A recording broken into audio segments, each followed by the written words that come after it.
Thanks for joining us on this lovely winter evening. My name is Abboud, for those that don't know who I am. I am a presenter and documentary maker at SBS and a very good friend of this lovely lady sitting to my left, who I'll tell you more about in a minute. Before we do anything though, I'd like to do an acknowledgement to country. I'd like to acknowledge the Gadigal of the Eora Nation, the traditional custodians of this land, and pay my respects to the elders both past and present. Welcome to artists and their mums. This is not a mum, as we can see. In a strange twist of events, tonight we have a dad, and Frida is going to tell you a little bit more about why that is. It's kind of the reason why actually we are here tonight, and the centre point of Frida's story, which she'll unpack as we get through tonight's session. But before we go any further, please make them both very welcome, Frida Deguise and Mohammed, her father. And I should preface this by saying I will reference Mohammed as Ammo, and I do that because I'm also from the Arabic-speaking community, and it's a kind of respect thing in our culture that as an elder I call him Ammo, which translated kind of means uncle. That's probably the best way to translate it. So it's not a strange term that I've created and pulled out of nowhere. It means something. If you hear me say that, it means uncle, essentially. Now, tonight is, of course, an initiative of Carnival of the Bold, which is run by Kevin and Zara, two incredible humans that I've gotten to know for the last few years. They're really doing amazing work. And if you don't know much about Carnival of the Bold, I encourage you to go and Google that and read all about the incredible work that they do. This is part of a series of events. It's the final event tonight. There was another couple before this with Benjamin Law and his mum, and another incredible African artist and her mother. But basically, the gist of what Carnival of the Bold does is to champion the arts for social change. It's a movement of social change and artists coming together to create, I guess, a deeper meaning around what we do and a deeper social connection, which is something we definitely need in current times, judging by what's going on in Canberra. I don't know if anyone's been following the news, but it is a disaster. Thankfully, we have people like Evan and Zara and Carnival of the Bold and the City of Sydney who've partnered on this event and given us this lovely venue here at Customs House as well. So, as I said, Frida she's actually Australia's first female Muslim stand-up comedian, which is pretty amazing, yeah?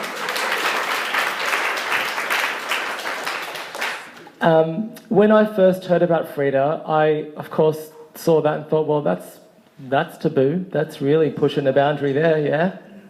I want to know this girl. I want to meet her. So I essentially reached out to her and said, hey, I'm an Arab too. I've been through some shit like you, some stuff. Our parents really don't get what we do. My parents do now because they see me on the television, but up until they saw me on the TV, they really had no clue what I did. Now my dad says, yeah, he's on the television. That's pretty much it. I love my dad, he's amazing, but yeah, Frida's had very similar experiences as a comedian, and a lot of people like us from diverse cultural backgrounds, in our younger days, trying to make our parents understand the creative endeavours that we want to pursue is a little more difficult. I think it's difficult for lots of people, but it's difficult in some sense for us because it's just not part of our parents' and our community's worlds a lot of the time. Again, that's why it's great that these events exist, because it kind of spread the word and you hear it from the people that are experiencing it themselves. I'm going to jump off this little stage shortly, but before I do that, we're going to play a little excerpt of the piece that Frida and I did together. So basically about, was it almost a year ago now? Yeah. Almost a year ago, I spent a couple of days with Frida out in Western Sydney where she lives, and he killed me. I did. No. We had a great time, and basically Frida cooked dinner and invited me to the family home, and we did this little piece called Meet the Worgens, because Frida describes herself as a Worgen. It's part Wog, part Bogan, the Worgen. And yeah, we made this little piece together. So I think there's a little excerpt, is that right? Just to kind of, I guess, set the scene for tonight and give you some context as to why we're here and what Frida is going to continue to talk about once we've seen this.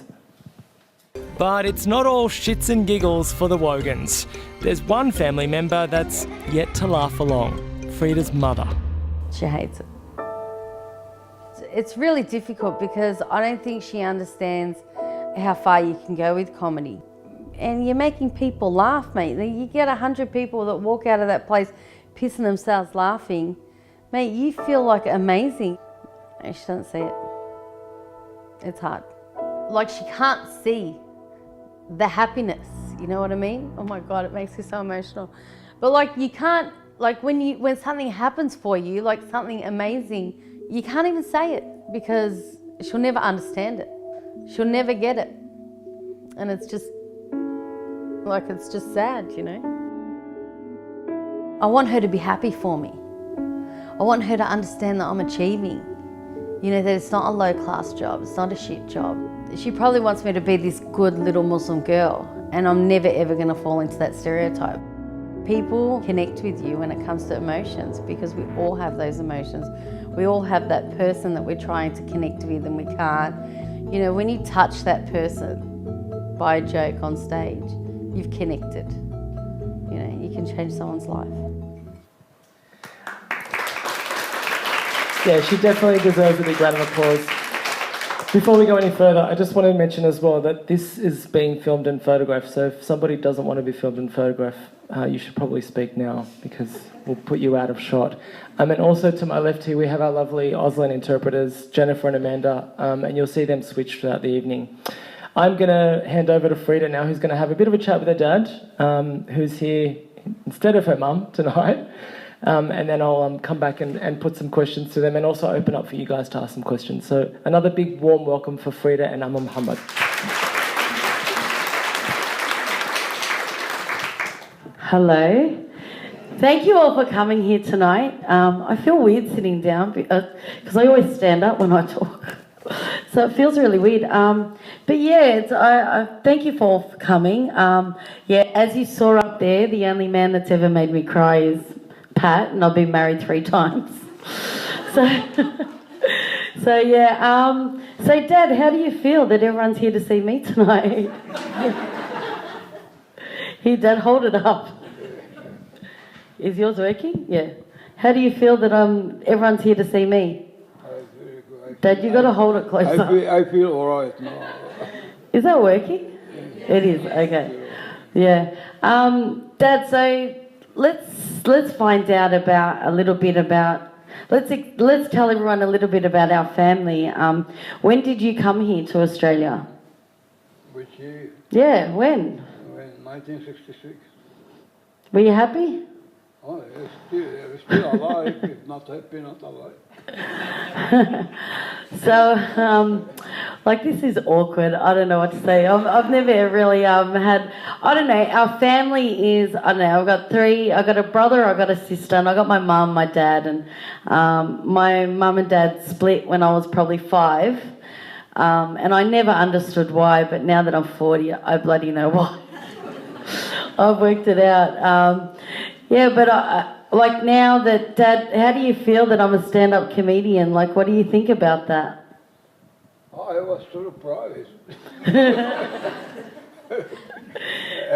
Tell everyone why you're surprised. I was surprised because to becoming an Australian comedian is a very hard job, I think, because the people of Australia, they got very high spirit very high spirit of comedy, you know. He got the spirit. If you succeed in such thing, it's very good, very clever, I think. So so if you don't know this about me, but I was a chef. Like the start of leaving high school, I became a chef. And then after becoming a chef, I opened my own clothing business and started my own clothing line. And now I'm going into the next part of my life, whereas now I'm a stand-up comedian. So, Dad, out of all my 3 jobs, which one did you like the most? Yeah, out of being a chef, being in fashion, or a stand-up comedian, which one do you like more? Up to you, not up to me.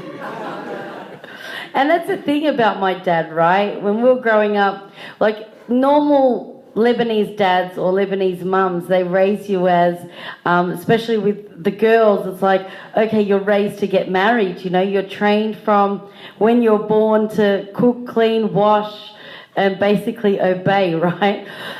I didn't do that.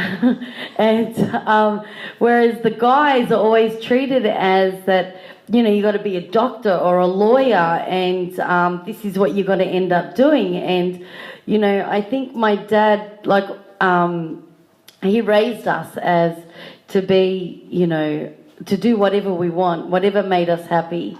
I think I'm very fortunate to have that to other Lebanese people, because I've had Lebanese guys come up to me and say, man, you are so lucky to do what you're doing. And, you know, it freaks me out when a guy says that, because I think, man, shit, what's going on in his life? You know, how bad is it, you know? So I'm pretty fortunate, Rich, I'm pretty happy.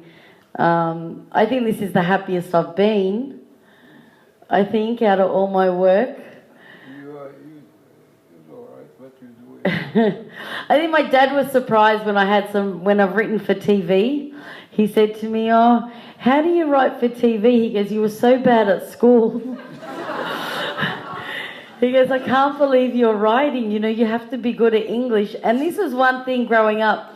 My dad always said to us, read, you know, you got to read, you got to do English. English is the best. And I was like, nah, man, like, I hated English. I hated maths. I was terrible.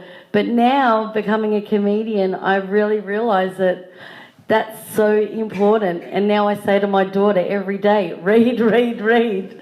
So, you know, that's so Dad, you did teach us something really important, and I appreciate that. You mad. Yeah, but did I get it? You forget. Well, was I good at school? Was I good when you were teaching me? I don't remember. He doesn't remember. It's probably a good part of his memory that it's probably good that he doesn't remember. But yeah, so I don't know what else to say.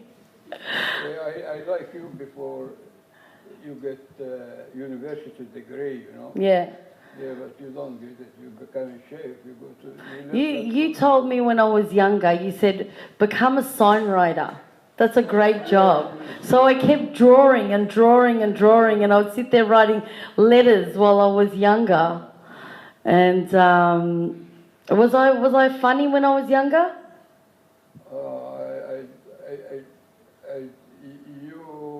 You too much problem. You and your brother, your sister. We were like rebels. I think we were too much for my dad. And my dad's a real quiet guy, and then we were so Australian. Like, we were crazy. Like, I don't know, we were just always out and loud, and I think we were just different to the way my parents were brought up. So I think that's what surprised them, I think. And I think it was difficult also that they were divorced and they had to raise us. You know, we'd go from one house to another, and they both had different ways of raising us, and I think they found it, I don't know, I don't think they realised the effects that the divorce had. Like, I don't know, I guess you sort of like ignore it. But yeah, that's probably why we were crazy. That's what I pay a therapist for now.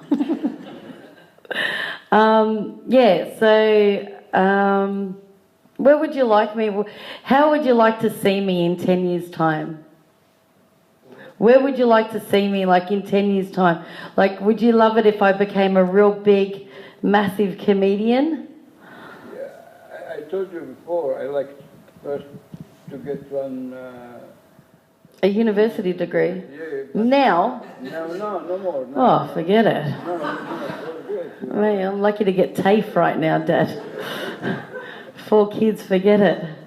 Like everyone here, like his children get university degree.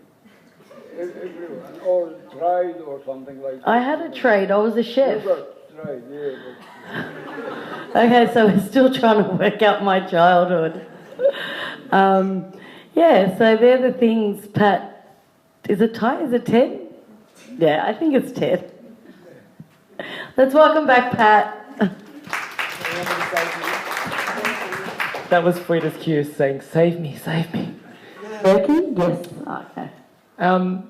Yeah, I think, look, as I said before, I've gotten to know Frida over the last year or so. We've become really good mates, and a lot of my friends have got to know her as well. And tonight is the first night I meet Mohammed, her father. She's told me a lot about him.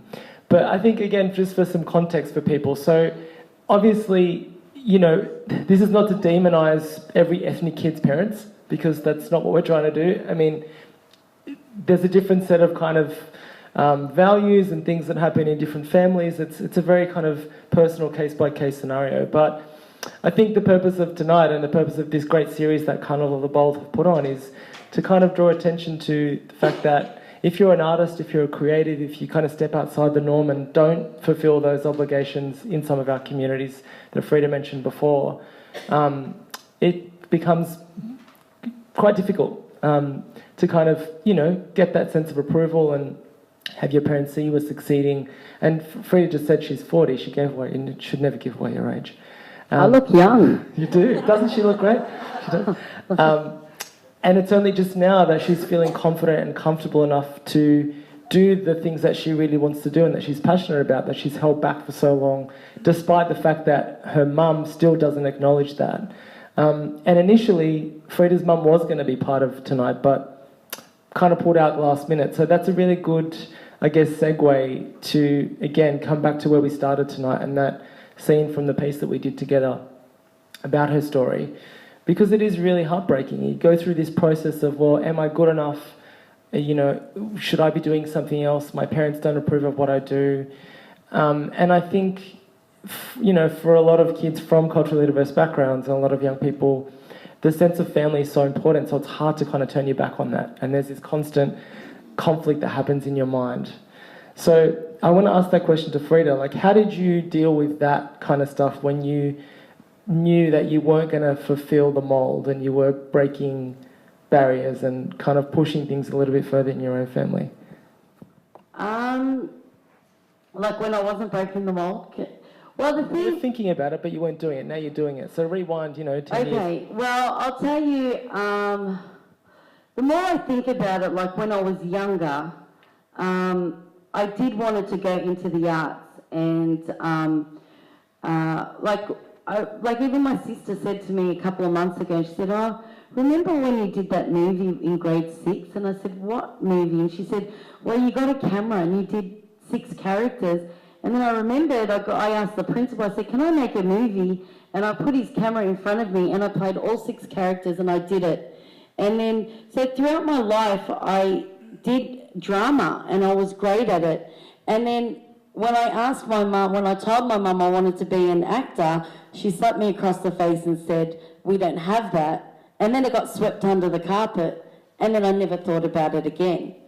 It wasn't until I got married the first time, the second time, the third time, and then I thought, shit, man, I'm falling down this hole and I just want to get out, like I'm dying. And I think I was dying inside. I needed something, you know.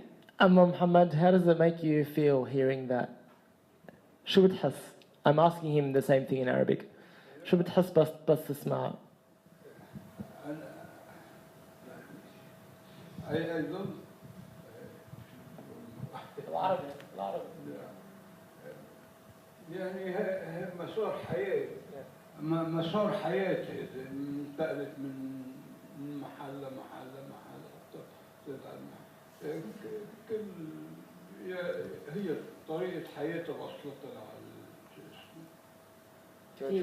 Okay, so my dad's basically saying is like that's the journey of your life.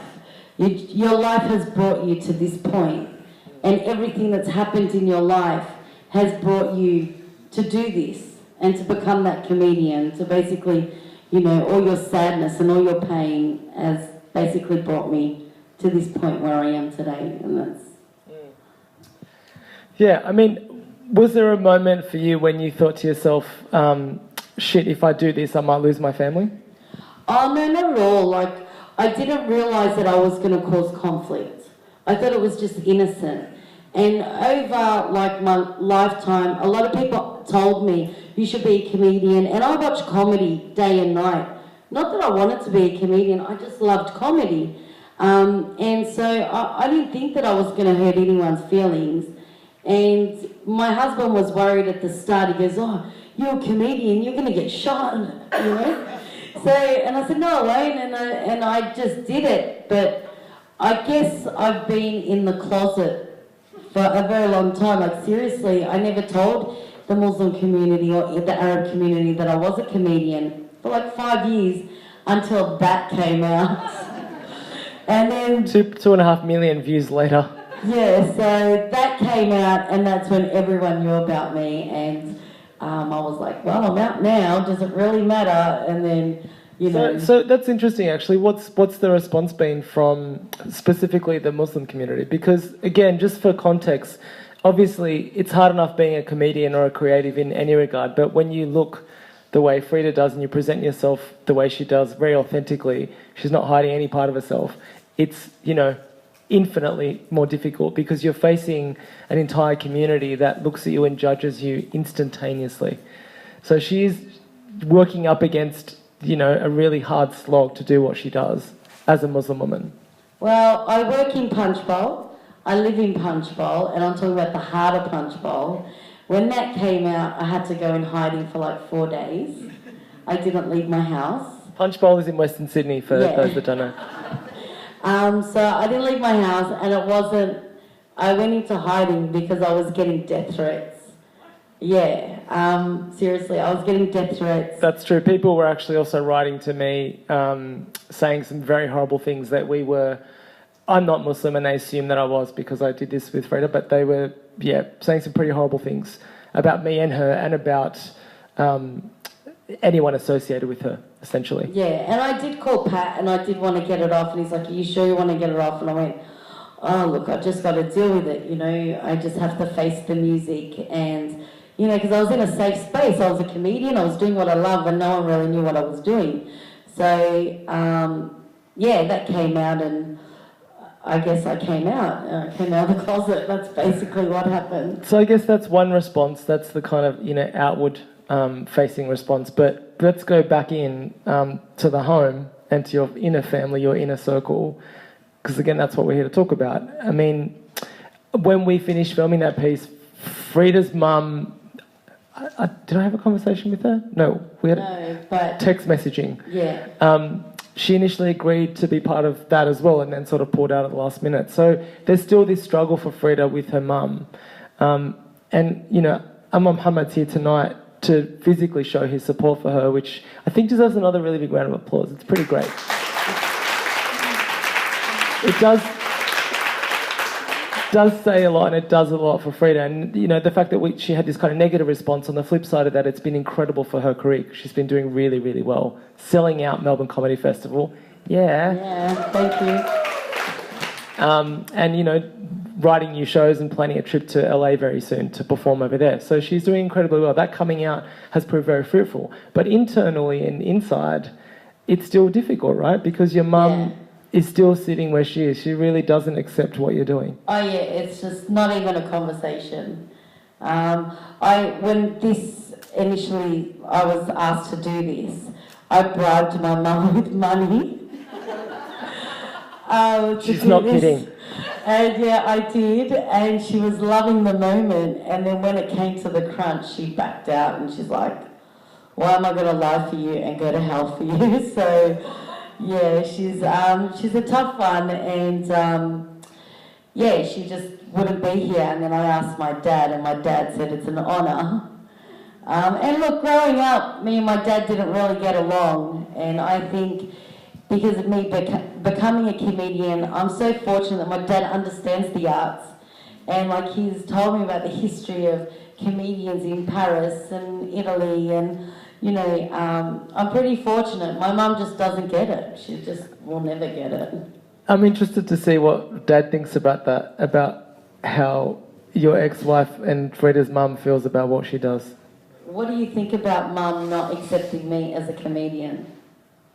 حكيت ماشي? Did you... No.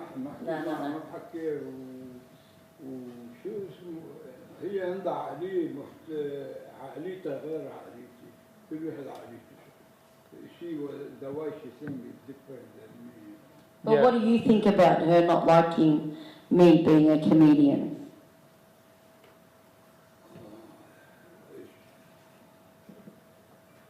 Be honest, I won't tell anyone. She don't understand. She cannot accept it. Her, you know. Lita. Lita, احكي بالعربي, it's fine. We'll translate for you. You cannot change it, you know. All the time you have to accept the new thing, you know. It's all right. Yeah. Accept it, it's all right. You reject it, you know. Yeah.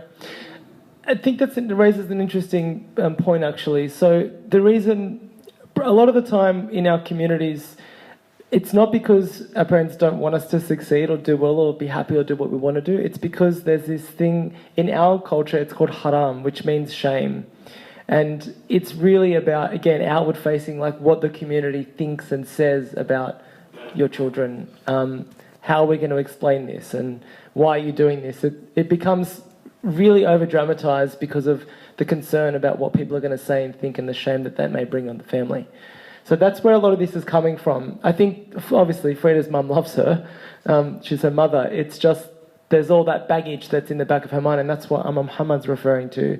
It's very difficult for a lot of, our parents' generation to move beyond that, even though they're living in a contemporary context here. That's how they've been sort of raised to have that mentality in the back of their mind. So what Frida's doing is actually paving the way for a lot of other young artists and creatives, that want to become comedians, or other young Lebanese Muslim women who want to do things outside of the norm. Because obviously you need to see that in order to say to your parents, she can do it, I can do it too. That's essentially what this is.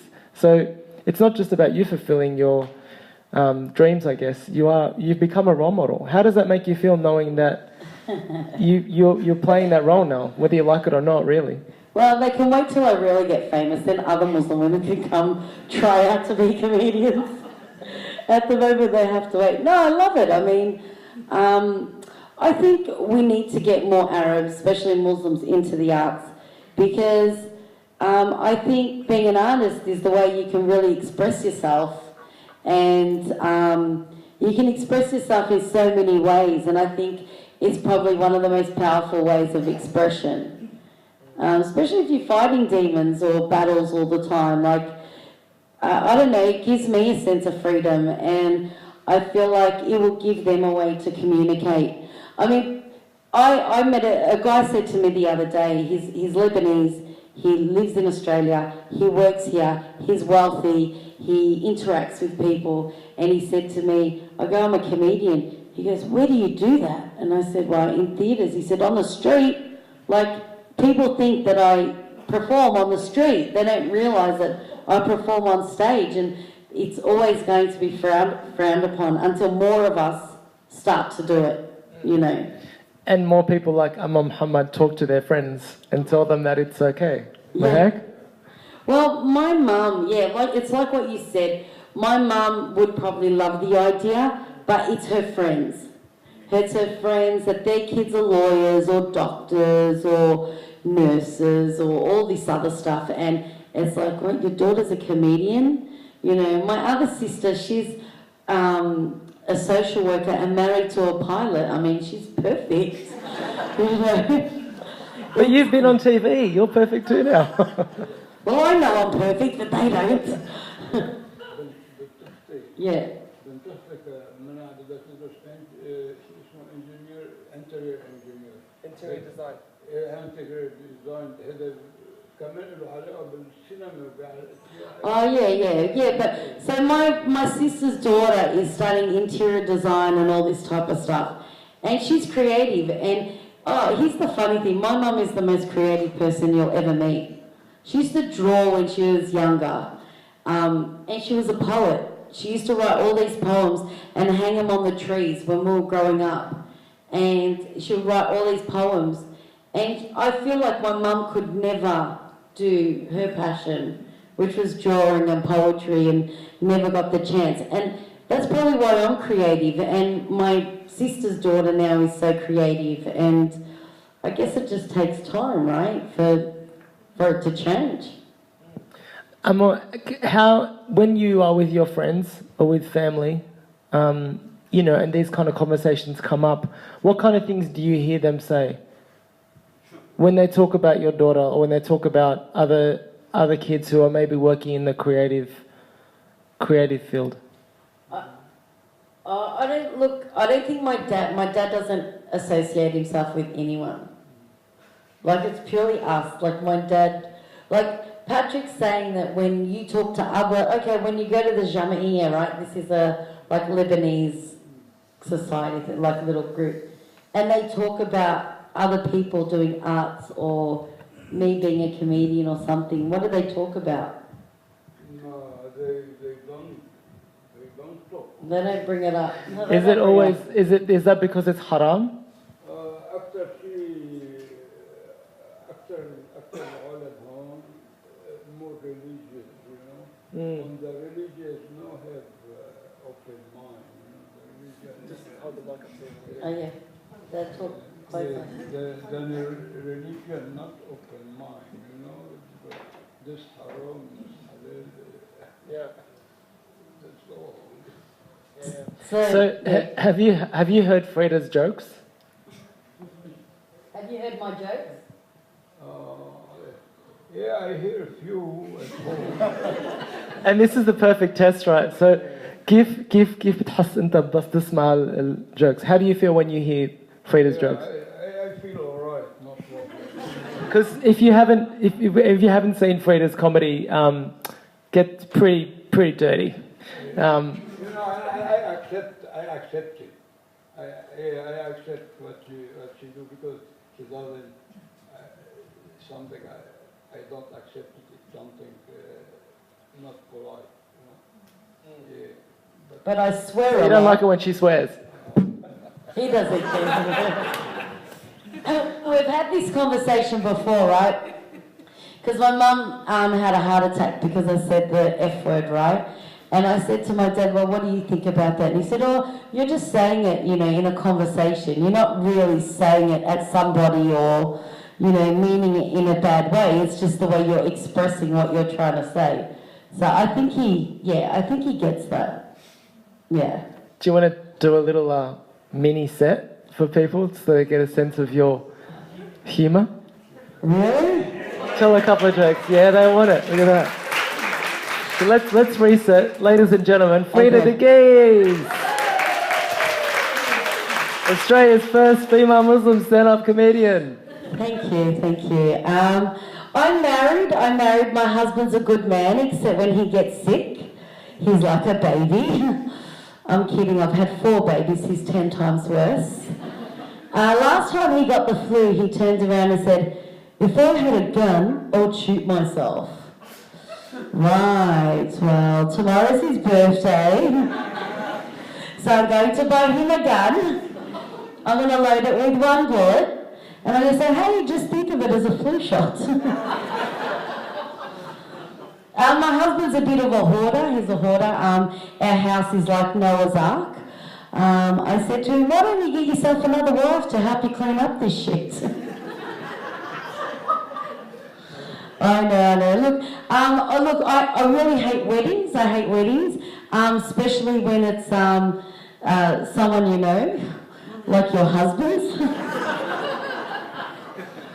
A common question I get asked, people do ask me, they all do say, oh Frida, what would you do if your husband found another wife? Would you be shocked?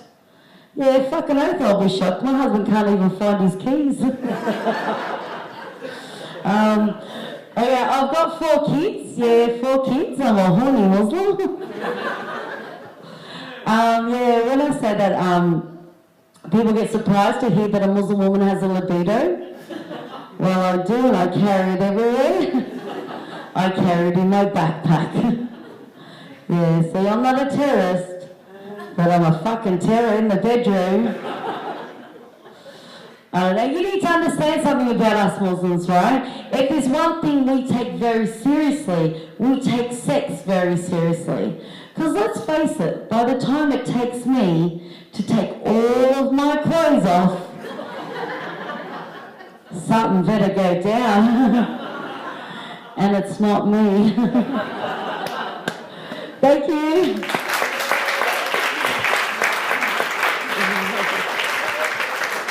How's that? And you got all that for free. She charges a lot of money for those jokes. I wanted to do that at that point in the conversation so odd doing because a body joke in I was front of my watching dad. Mohammed's face the whole time. I don't know if you were, but I really want to get a response from you.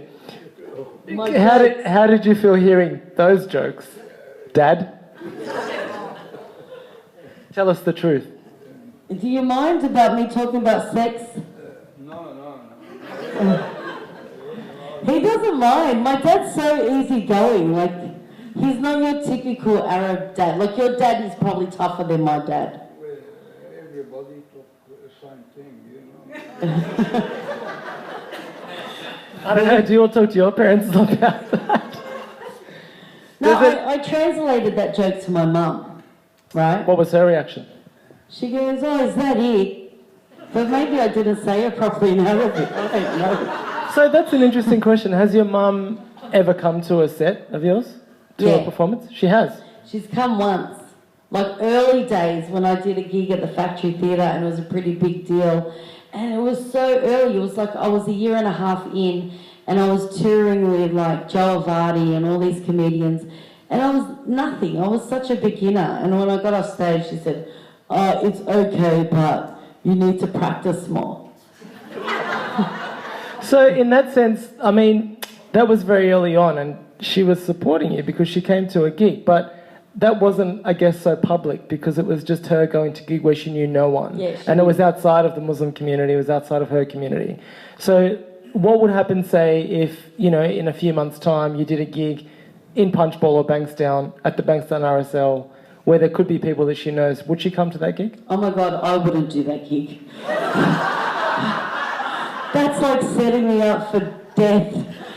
Oh my God. Maybe No, with some more friendly jokes. I practice all my jokes in my shop, right? Because I have a shop, Canterbury Road, closing down sale at the moment. You just want to come get a dress. Shameless self-promotion. 1422 Canterbury Road, Punchbowl. No, like I practice all the time in my shop. There's a microphone there, there's an amplifier. She's in the back doing the sewing, and she can hear me. And then she'll pop in and she'll go, I think you got to practice more. You're getting it, but not really getting it. And I walk in the back. Like, so I think she secretly likes it. This is what I wanted to get to, and I'm glad that you brought that up because Frida's told me this story before and many stories like this, and I think that really talks to exactly why we're here. Again, she loves Frida. She's a great woman. She's really creative herself, as Frida said. It's just that sense of, the haram and the shame and being able to confront the community at large. So I think that's where the change really needs to happen. And having your dad here tonight, I guess, is one step in that direction. Yeah. But do you think now, after all this time, if Dad went to Mum and said, hey, fuck people, who cares about the community? Nah. Would that have an impact? No, not even God himself came down and said it to her. She still won't get it. No.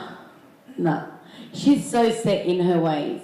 Like, she just won't. She just won't. I just can't see her doing it. Like, it would be totally impossible. Okay, let's create a hypothetical. So let's say Mum was here tonight. Yeah. What would you ask her right now? Look, I've asked her many times, why do you hate it? Why are you so against it? And she just thinks, my mum, the older she's becoming a real religious woman, like full on. She's going in a direction that I don't like, basically. And she would just say it's against the religion. You shouldn't do it. Your jokes. She's told me once before, jokes are like lying to people. It's no good for you to swear. You're a woman. Just things like that. Just things that you should wear home with your kids. Look at your kids. She'll find anything, and that's And I shouldn't do it. I shouldn't be this Muslim woman being outspoken. So what's changed for you now to give you that kind of confidence and courage to do it anyway, knowing that your mum's public front-facing opinion about what you do hasn't really changed. She might say things behind closed doors in the back of the shop, but what was the kind of breakthrough moment for you? Because there has been a really long struggle. I mean, you've waited years to be sitting here talking publicly about this. Oh, look, that video that we did was the most liberating thing I've ever done in my life. I went through 4 days of grief, but then I came out of it going, oh, fuck it. This is it. This is me. I'm loving it, you know, and I owned it. And now, even though my mum still upsets me that she doesn't accept it, I don't care anymore. Like, I'm over it. Man, I know I'm good on that stage, and I love that stage, and that's my voice, and I can say whatever I want, and people come to listen, and that's my place. That's my happy place. I'm allowed to have that place. And, you know, she can come in and be mum and tell me off and say, why's your house a mess and your kids this and that. Let her do it. But, mate, when I'm on that stage, that's it. No one can take that away from me, you know. I want to ask something to Amma Mohammed. Is there something that you maybe have wanted to say to Frida but you haven't said before? That I'm going to put you on the spot now in front of all these people and ask you to say? Is there something that you've wanted to tell me before but you've never ever said it? في شيء بقلبك بتحس إنه قبل هلا ما فيك تقوله لفريدة؟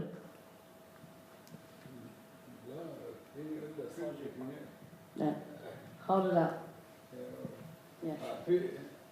فيني إلا كل شيء فيني إلا كل شيء ما في إيش ما بدي He's saying that he feels that he now can say anything he wants to say to her because that barrier is not there, I guess. And in some sense, I think he's meaning as well that she's helped remove that barrier. Yeah. Which is often the case. It's often when you keep pushing the boundary as a young person from a culturally diverse background, your parents kind of have to come on board at some point, and then they start educating and changing the minds of people in their communities. Yeah. Are you proud of her? I think he's proud of me. Like today, when I asked him, you don't have to say that, Amma. You know that. No, I think when I asked my dad to do this, he said I would love to do it. It would be my honour to do it, and that's when I realised how cool my dad is. He's pretty cool, isn't he? He is pretty cool.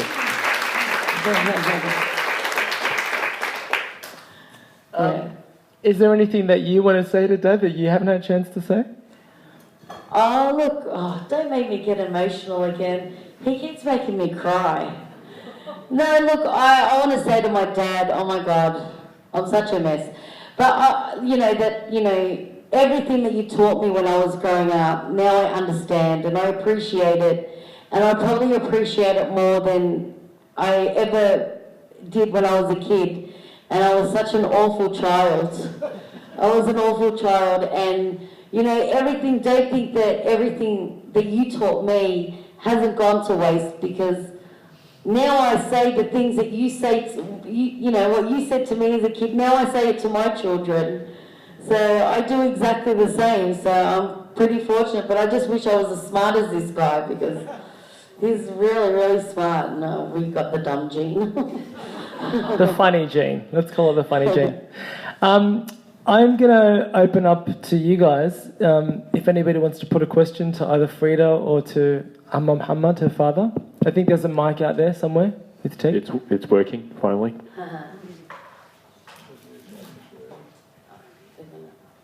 Frida, have you travelled back to your family's homeland and, been able to tell people that you do this, and what's it like there? Do they have comedians there? And because I found with my parents, being first generation, like they had this capsule of this time lock, and they lived that time here in Australia, but didn't progress or change with the times like they did, like their relatives did in their homeland. Well, it is true, and my parents are still in. Well, especially my mum, she's still in that time lock. But I haven't been back and told people that I'm a comedian, but everybody knows because everybody talks. And we're working on that tour, getting it to Lebanon. We're working on that tour. No, Facebook's amazing. I mean, everything that happens, I post it on Facebook. My cousins share it. they'll tell each other. So everyone knows, and everyone in our area, I'm sure they all know that I'm a comedian. But yeah, like I've never gone back. But I don't think they would mind. My dad's family wouldn't, but my mum's family probably would. That's actually, it's a really good question. It raises an interesting point too, because I've been to, obviously, I'm Palestinian Lebanese, Frida's Lebanese, but I've lived in Lebanon for quite some time in previous years. And now, I mean, it's the most westernized part of the Arab world. It's funny, things that are taboo here for us, I think that's what you're getting at, are probably less taboo in somewhere like Beirut right now. There are comedy clubs in Beirut. Yeah. There are women and men that perform in those comedy clubs, and for some reason, they're in some sense even more progressive than our communities are here, and I think it is because of that kind of time lock that they're stuck in. That's changing though. The encouraging thing is that's changing. Frida's changing that. You know, her dad supporting her is changing that. Got any other questions? Just one up the back there. Hi, Frida. Thanks so much for the talk. I'd be really interested if you could tell us the story about you taking your first steps into becoming a comedian. Okay, my first steps were, I first, told my husband I wanted to be a comedian, and then I ended up doing a comedy course.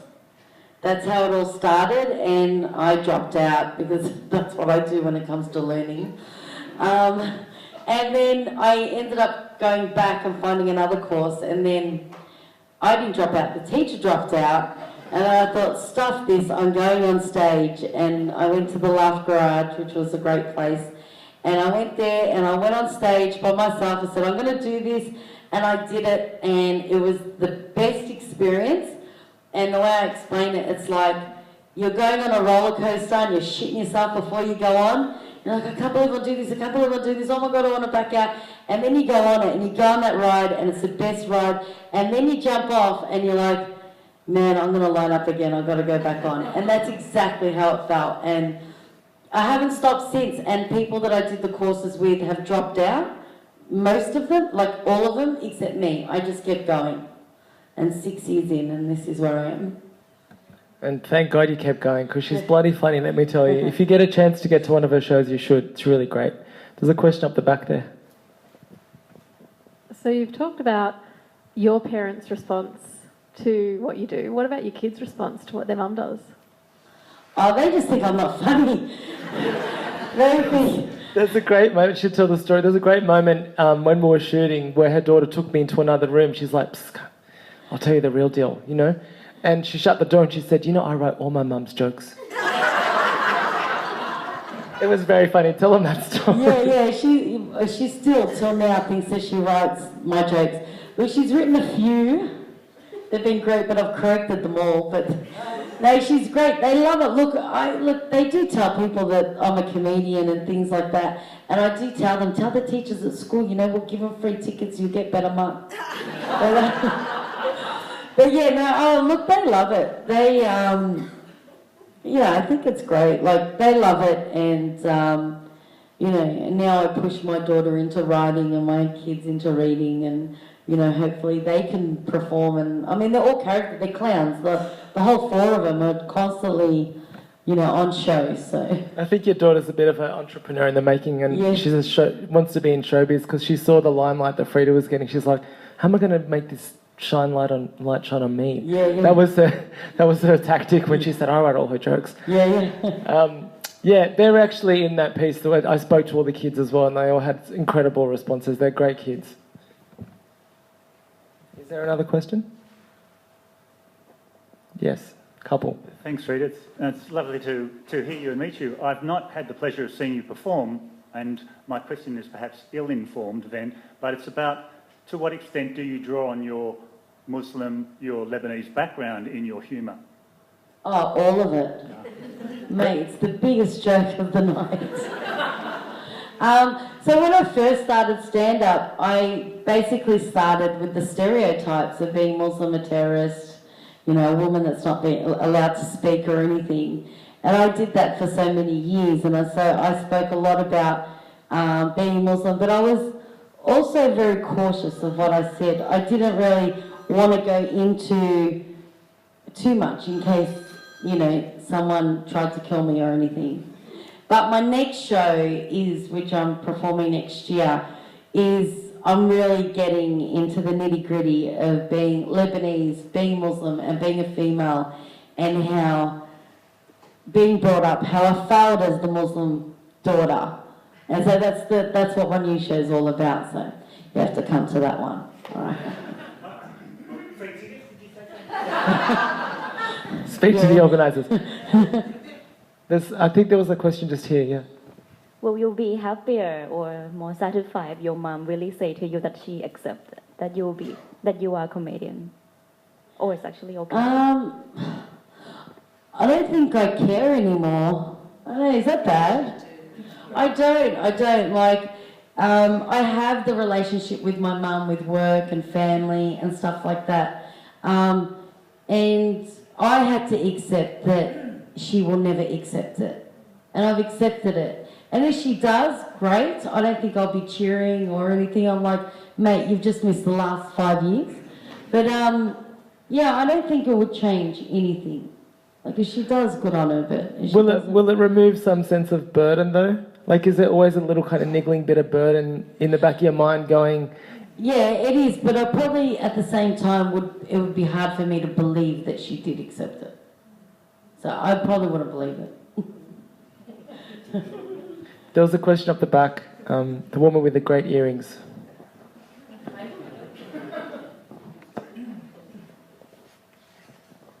I'm curious how you keep sort of making digs and comments about, you know, you'd rather die than perform in Punchbowl.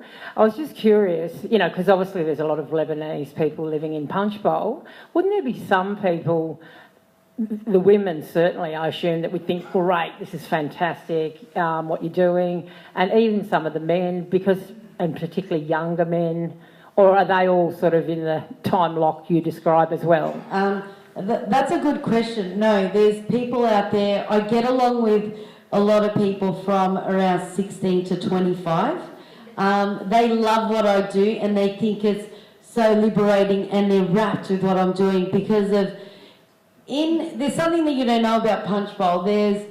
We have a very strict group of Muslims, fanatics.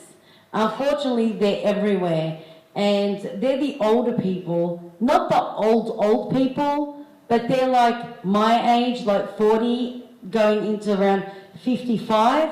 That's that group of people that have failed their parents, probably were criminals, and have come out wanting a better life, and they think that becoming a fanatical Muslim is what's going to save them.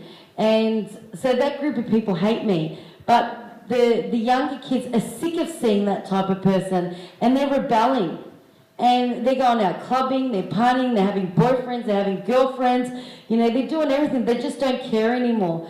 And they're the people that I get along with because they feel like I'm their voice. You know, they're loving it. It's really important to give context to that as well. Obviously, you know, we're not painting all of Punchbowl or any part of Western Sydney with the same brush. I'm also from Western Sydney, and I love the region. It's incredible. It's so rich with beautiful communities and beautiful people who are also very much into their religion. So it's really important that we put that out there and make it clear that it's definitely not everyone. And Frida's talking about a very, very specific group of people that she personally deals with day to day because she lives in the heart of Punchbowl. So also she's very visibly Muslim, so that makes a big difference. But I've been to her gigs, there's lots of Muslim women in the audience. There are lots of different people from different cultural backgrounds in the audience. It's a really mixed kind of group of people that she brings in. It is mostly young people, I've got to say. Yeah. But yeah, it is definitely, to answer the question as well, and to continue on what Frida was saying, that you could do a gig in Punchbowl. What would make it difficult, though, is that the tribal organisers in those communities would make it very difficult for an event like that to probably happen there. There was another question. I saw a hand somewhere. Oh, yeah, go for it. There's a mic behind you. Sorry.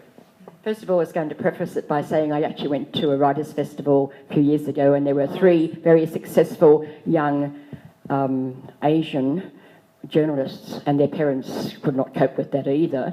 I think that's improving too, but same thing, that, hey, they weren't solicitors and they weren't doctors particularly, and same thing. But I just wondered, your peer group at your age, now, have you got enough of them on side? And if so, are their mothers the same attitude as your mother, or are you making a breakthrough through them? Because if you could, it helps to get rid of this anti-Muslim feeling in Sydney as well. About if you can get the message across in that sense that, hey, we are accepted. Yeah, that's a really important question, because I don't have any close Muslim friends anymore since I started to really pursue my comedy, because they never understood it and they couldn't get it. And they just thought, oh yeah, all right, well, whatever, she's just going to perform. But they didn't think that it was special, or they just didn't understand what I was doing. So I stopped talking to a lot of people. I probably got one good friend now, and she's Greek. So, but I'll give you an example. I went to an orientation day for my daughter at school, and one of the girls that my daughter was playing with, I met the mother, and she was also Muslim in a scarf, and she said to me, oh, so what do you do? And I said, well, I'm a comedian.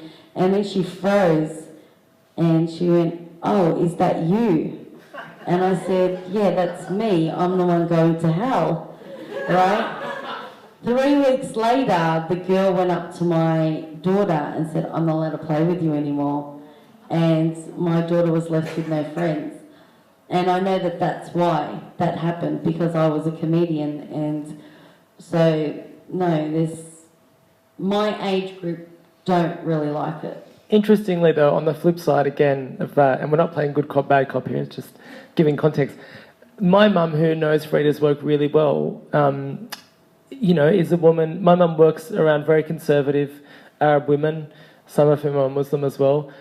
She talks about Frida in many of those kind of situations and encourages those women to encourage their daughters to look at Frida's work. So I think across generations and different pockets of our communities, there are people that are really open-minded, both younger people and older people, that are trying to push those boundaries constantly. And again, I think it's important just to note that yes, it's difficult, but I think that the more we see Fridas, in very public environments, like on the television, like at shows and like at gigs, and parents go along to that and share it with their networks in their groups, that's when the change will occur on a bigger scale. But it is happening. There is a lot more acceptance, across the board with like young creatives from ethnic backgrounds, that because of events like this as well. That's the thing. I mean, someone here tonight might go away and say, oh, I heard about a Muslim comedian, she's amazing. That's the thing. It's just visibility is so important. So to wrap up, if there's no more questions, I just want to see, does anyone have anything to ask Amma Muhammad? We've left him sitting there. Does anyone want to ask Dad anything? Up the back. Was there any joke that you heard Frida perform or rehearse or whatever, maybe not in public, that you felt, no, that's too much, that's too offensive, I can't really handle that? Great question. If there's anything like a joke, انت محبات ولا كيف عم تحكيها؟ كيف الحياة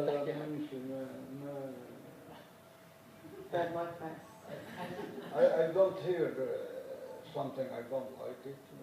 I never hear something I don't like. Maybe Frida just doesn't tell him those jokes. I just say them really fast. He won't get it. In a little bit of Arabic, a little bit of what we call Arablish, a little bit of both. Everybody, please put your hands together and thank Frida Deguise and Amma Muhammad. Thank you all so much for being here tonight. If you want to be part of making that change and continuing the conversation in our communities, share Frida's work, check out Carnival of the Bold. If you Google that name, you go on their Facebook page, you can see all of these talks are being filmed as well. So Benjamin Law and his mum did a talk a couple of weeks back. That was really great. I watched it. I highly recommend watching it. Big thank you to the City of Sydney again for partnering with Carnival of the Bold on this event. And also, thanks for having me. I've really enjoyed being here too.